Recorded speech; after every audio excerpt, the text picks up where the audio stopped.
Chapter 14, Mishnah 10. The Mishnah continues its discussion of the laws that applied during those brief periods when Bamos were permitted.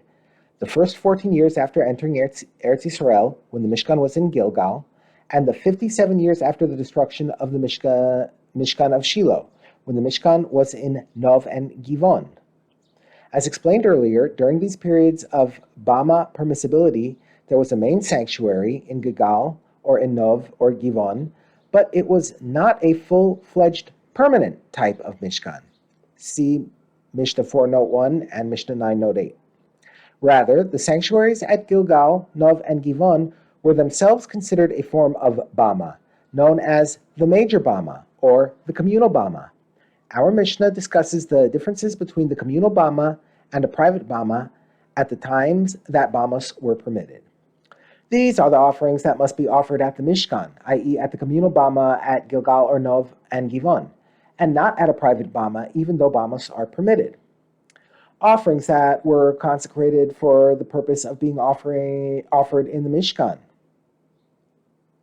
that is, communal offerings, must be offered at the Mishkan.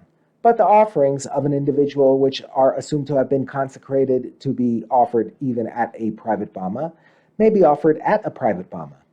However, if offerings of an individual were consecrated explicitly for the purpose of being offered at the Mishkan, then they must be offered at the Mishkan in order to fulfill the person's vow. But if he offered them at a private Bama, he is still not liable to anything for offering outside, since offering at private Bamos is permitted at this time. The Mishnah lists other things that were done only at the communal Bama, not at a private one. What are the differences between the avodah at a private Bama and the avodah at the communal Bama? Only at the communal Bama was there leaning on the korban, slaughtering kodesh kodashim at the north side of the Mizbeach, application of a korban's blood all around the Mizbeach, waving of the offering, and bringing near a mincha offering to the southwest corner of the Mizbeach. The Mishnah interrupts to cite the view of a Tana who disagrees with the last thing mentioned, which implies that the mincha itself was offered at a Bama. Rabbi Yehuda says a mincha is not brought at a Bama at all. The Mishnah continues its list of the laws that apply to the communal Bama, but not to a private one.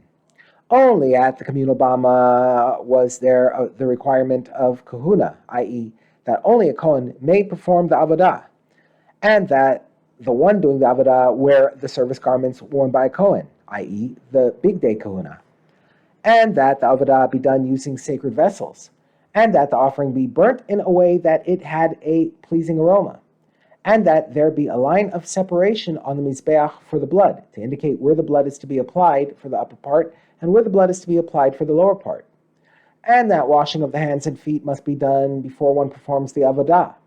All these things applied only at the communal Bama, but not at a private one. The Mishnah concludes with laws that applied to both the communal and private Bamos. But this disqualification of a korban because one did the avodah intending to offer or eat it after the proper time, and the law that what remains uneaten beyond the proper time becomes nosar, and the law that a person who is tameh may not perform the avodah, apply equally to both offerings brought at the communal Bama and a private Bama.